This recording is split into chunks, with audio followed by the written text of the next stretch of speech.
What stops Germany যে ওরা ফ্রান্সও নিয়ে নিতে চাবে না। সো ইউকে এবং ফ্রান্স এই দুই দেশ একত্রিত হয় এবং বলে যে আমরা জার্মানিকে আর আগাইতে দিব না, আমরা হিটলারকে আর আগাইতে দিব না, আমরা যুদ্ধ ঘোষণা করতেছি। 1939 সালে ইউকে এবং ফ্রান্স মিলে এই ঘোষণাটা দেয় যে আমরা যুদ্ধ শুরু করতেছি, আমরা প্রতিবাদ শুরু করতেছি, প্রতিরোধ শুরু করতেছি। যেহেতু 1939 সালে এই ঘোষণা আসে, এই কারণে সেকেন্ড ওয়ার্ল্ড ওয়ারের দ্বিতীয় বিশ্বযুদ্ধের প্রথম বছর ধরা হয় 1939 সালকে। হাউএভার যুদ্ধ কিন্তু আরো আগে থেকে চলতেছে, জার্মানি দখল আরো আগে থেকেই শুরু করে দিছিল।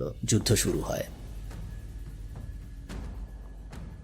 এখন আপনি দেখেন ব্যাপারটা কি হচ্ছে। জার্মানি ফাইট করতেছে ইউকে এবং ফ্রান্সের মিত্র বাহিনীর সাথে, দুজন একসাথে মিলে এক বাহিনী হয়েছে, এই কারণে এটাকে বলে মিত্র বাহিনী। বাংলা আমরা মিত্র বাহিনী বলি, এমনিতে অ্যালাই ফোর্স বলে। তো মিত্র বাহিনীর সাথে জার্মানি যুদ্ধ করতেছে জাস্ট নিজেদেরকে বাঁচানোর জন্য, কারণ এরা রেগুলারলি জার্মানিকে অ্যাটাক করতেছে থামানোর জন্য। আবার অন্যদিকে জার্মানি অনেকগুলো দেশ তো অলরেডি দখল করে ফেলছে, অস্ট্রিয়া, পোল্যান্ড ইত্যাদি ইত্যাদি। ওইসব দেশ এখন দখল করে তো আর্মি সরাই নিয়ে আরেক জায়গায় চলে যাওয়া যায় না। ওইসব দেশে গেরিলা অ্যাটাক হচ্ছে। তো ওইসব দেশে জার্মানির আর্মির থাকতে হচ্ছে ওইসব দেশকে দখলে রাখার জন্য। ওই জিনিস চলতেছে। অনেকে ভাবে যে জার্মানি এতগুলা যুদ্ধ কিভাবে করবে, এবার মনে হয় হিটলার থামবে, কারণ এত জিনিস একসাথে ম্যানেজ করা তো সম্ভব না। এত বড় বড় দুইটা দেশের সাথে মারামারি চলতেছে, আবার অনেকগুলো দেশ দখল করছে, ওগুলা ম্যানেজ করতে হচ্ছে, মনে হয় আর বাড়া সম্ভব না। এরকম যখন সবাই ভাবতেছে তখন জাস্ট এক সপ্তাহের মধ্যে ডেনমার্ক এবং নরওয়েও জার্মানির কাছে চলে যায়। কেউ এক্সপেক্টই করে নাই যে এত ঝামেলার মধ্যেও হিটলার নতুন দেশ অ্যাটাক করার সাহস পাবে।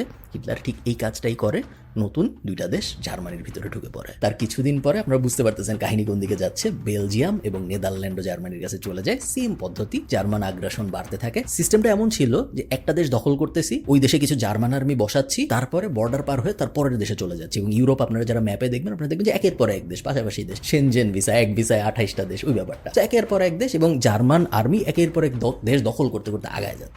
এবং ভয়ঙ্কর ব্যাপার কি দেখেন, 1940 সালে ফ্রান্স যে ইংল্যান্ডের সাথে বলছিল যে ইংল্যান্ড এবং ফ্রান্স আমরা মিত্রপক্ষ, আমরা দুজন মিলে জার্মানিকে আটকাবো, এই ফ্রান্স জার্মানি দখল করে ফেলে। হিটলারের হাতে অলমোস্ট পুরা ইউরোপ চলে আসে। হিটলারকে বলা হয় পৃথিবীর সবচেয়ে পাওয়ারফুল মানুষ, কারণ পুরো একটা মহাদেশ, পুরো এতগুলা দেশ একটা মানুষের কাছে। অন্য কেউ হলে হয়তো থামতো, বাট হিটলার তো হিটলার।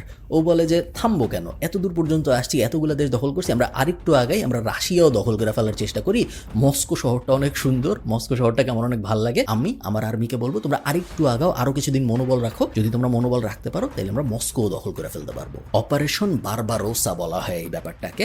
প্রায় 30 লাখ আর্মি নিয়ে, 30 লাখ আর্মি নিয়ে জার্মান সৈন্যরা রাশিয়ায় প্রবেশ করে।